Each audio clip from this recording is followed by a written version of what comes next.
I knew I really wanted to be an actor when I was around 16 or 17. But I started taking it serious when I was 18. And then when I turned 19, I remember seeing the casting call for The Fabelmans, Steven Spielberg's biopic. And it was a casting call for the role of Sammy, who is Steven Spielberg's character. And it was a biopic. And I just remember I was at the gym stretching when I saw it.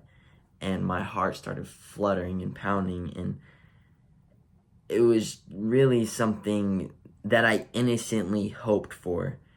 That was the first big thing that ever came my way, and ultimately I didn't have not a snowball's chance in hell would I have gotten that, because one, I had no leverage. I haven't even really done a real film, and two, I had no real experience as an actor. I at that time in my life, I was still really finding myself, as cliche as that sounds, and I had a lot of anxiety about life and college and everything, and I was still on the fence. I knew I wanted to make film. I knew that movies were in my heart, but I was like, well, what if I do it and I don't even like it, and it's not even fun? But Fablemans, Steven Spielberg, my hero, and I was gonna get to do this. Instantly, my mind raced to like some Super 8 Stranger Things coming of age story with like 50s music, Stand By Me, and I'm this kid with a camera running around, falling in love, trying to tell a story. And I was like, dude, this is basically the story of my life. I mean, growing up in all of high school, I knew I wanted to make film because I was in AV, writing and directing and acting in my own movies. And I was literally like, dude, this one's my calling. And then it was also like, I was going to take on the iconography of Steven Spielberg. And I just remember going to my acting coach at that time, being like, what do I do? And all he was like, realistically, you never know. I remember he was like, magic can happen. All you can do is put your best foot forward. And I remember putting together a really good cover letter and sending in my headshots at the time in my resume, which was literally nothing. And it was just a shot in the dark. And that was that. And because that's what they asked for. They just asked for a cover letter and headshots and everything. But Gabriel LaBelle got the part, and ultimately, it is what it is. The movie was, I thought it was a lot better on the second watch than I did the first watch, but yeah. So all you can do is just move forward, but ultimately that would have been sick. Like, being able to learn from and talk to and work with Steven Spielberg, I mean, that's a crazy dream. The next film I auditioned for was this movie, Mel Gibson's Monster Summer, and I remember the guy from How to Train Your Dragon, Mason Thames, was attached to it, and I was like gonna play his friend. And I remember that this was actually a pretty good audition. And I remember it was kind of a stressful time, but I remember bringing a lot to it while I was still pretty young and not ready and had no idea of what technique was, or even truly grasp a full understanding of the basics of acting. But I remember actually bringing a lot to it. I remember the scene starts with me jumping into a lake, and I'm like screaming Geronimo. And I remember being at my friend's house, who was an actor, and I just remember like putting on swimming trunks and stuff, and he's like, I just remember a dumb joke about how I was gonna take off my shirt, and I was just out of shape, and he's like, bro, I won't judge. And I was like, thank you. And I do remember that shit. Oh my god, I remember just having such a bad routine. I mean, I did that shit at like 10 at night, and it took till 1 in the morning. I was like, bro. And ultimately, I remember having bad management at that time and just getting stressed out and kind of getting in trouble when I wouldn't deliver. I got like grilled, and which is not okay and not normal. And then the next thing I auditioned for was my first ever callback, and it was for the TV show called Primo.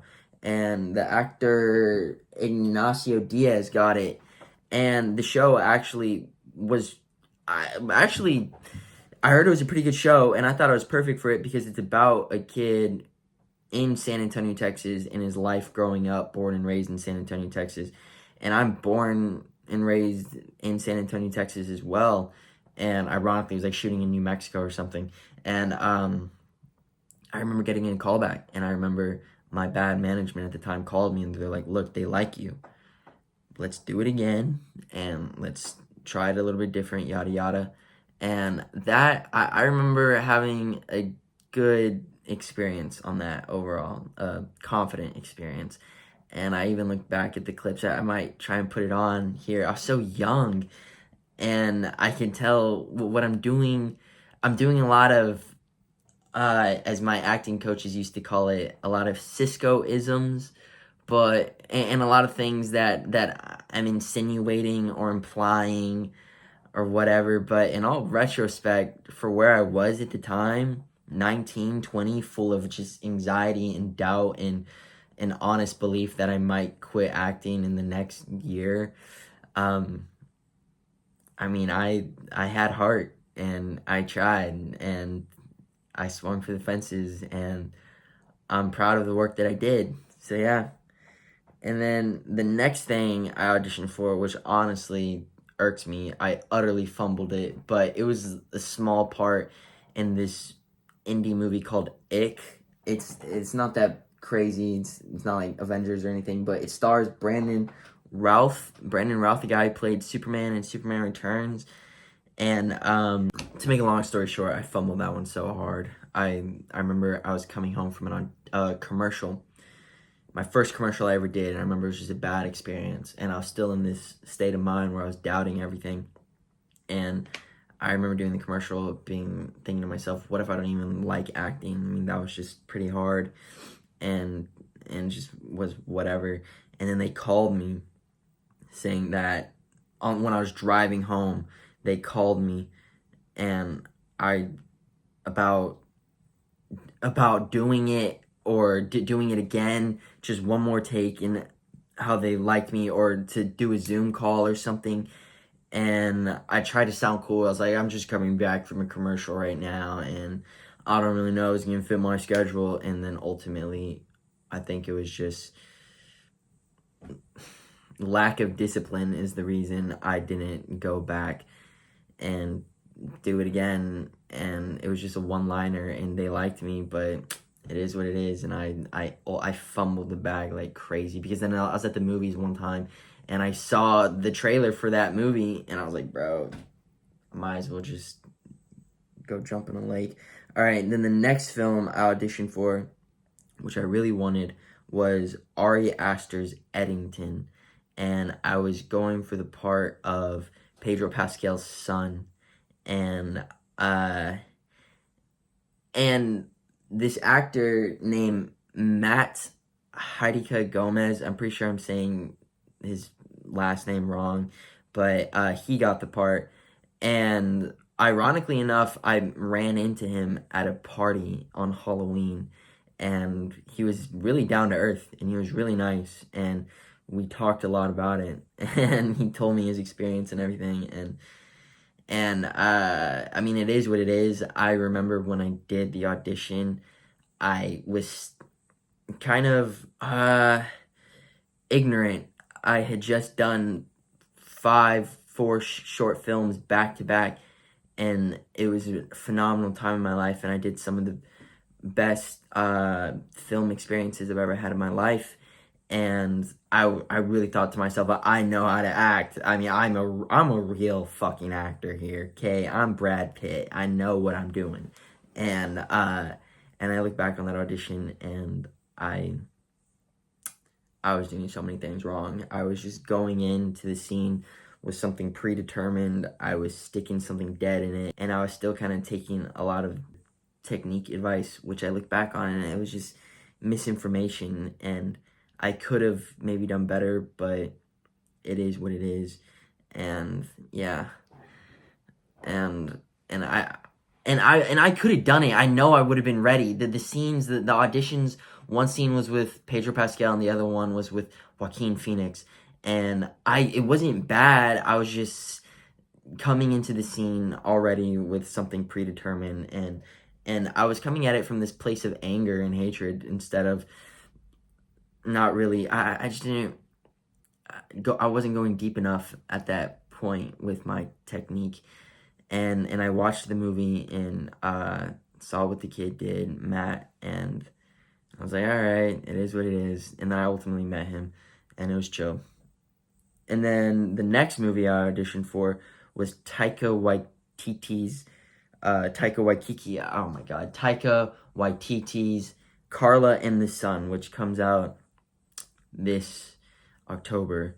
And I lost that part to nepotism because Cillian Murphy's son is going to be playing the role I auditioned for. I remember putting a lot of thought into that audition. I remember really wanting it. I remember the scene not really clicking when I did it, and because of that, I got in my head, and then you kind of just turn in what you turn in, and it's already too late to go back and try and retape it, and it is what it is. And I remember really wanting it, and that's the first project I auditioned for in which Amy Adams was attached to, and I have been auditioned for like a lot of things that Amy Adams has auditioned or been a part of, and now it's just a dream of mine to work with Amy Adams one day. And I mean, I like Man of Steel. I think Man of Steel is an awesome movie, and I'd be like, bro, Lois Lane. I would tell her, like, I thought your Lois Lane was good. I don't care what people say about those movies. In my opinion, I really enjoyed it, and yeah. And that movie is Carl and the Sun is also based off a book, and Jenna Ortega's in it. And yeah, and I lost that one to nepotism, so it is what it is. And then the next thing I auditioned for and didn't get was the Friday the 13th TV show with Linda Cardellini from Freaks and Geeks. And that one was actually a pretty small part, but I do remember wanting it, and it was like 824. And I remember trying really hard and then retaping it even, and didn't get it. Then the next thing I auditioned for, which I put a lot of thought into and beat myself up over, and I really got in my head about it too, was Martin Scorsese's and Steven Spielberg's Cape Fear, starring Amy Adams. And I auditioned for the role of Luke, and I saw the guy who got my part, and ultimately they were going in a totally different direction than me. I I don't look anything similar to that kid. They definitely wanted something else, but I remember I hadn't even seen Cape Fear yet at the time, and I planned on watching it, the Scorsese De Niro one, and I was gonna play Javier's son in it, and all my scenes that I auditioned for were with Amy Adams, and I remember being ego not necessarily egotistical, but on cloud nine again, as to where I really thought that I'm this kick-ass, or that I understand everything about myself as an actor and my technique, when really I should have got a coaching on that one, and I could have had more of a fighting shot. But I remember just, I get advice from some of my mentors or stars that I've worked with, where they say stuff that I started booking parts when I stopped trying, and those were the ones where I got all like my ground or career breakthrough parts is the auditions I didn't even try for. I did none of the homework, and I just walked in and I just did it, and then walked out, and I was about to give up on acting. I was like, oh shit, that's the one I got, and that's what I tried doing on this one, and it was pretty much just a lack of homework that I did, and because of it, I really beat myself up over it, and then I see posters of it everywhere, and it is what it is.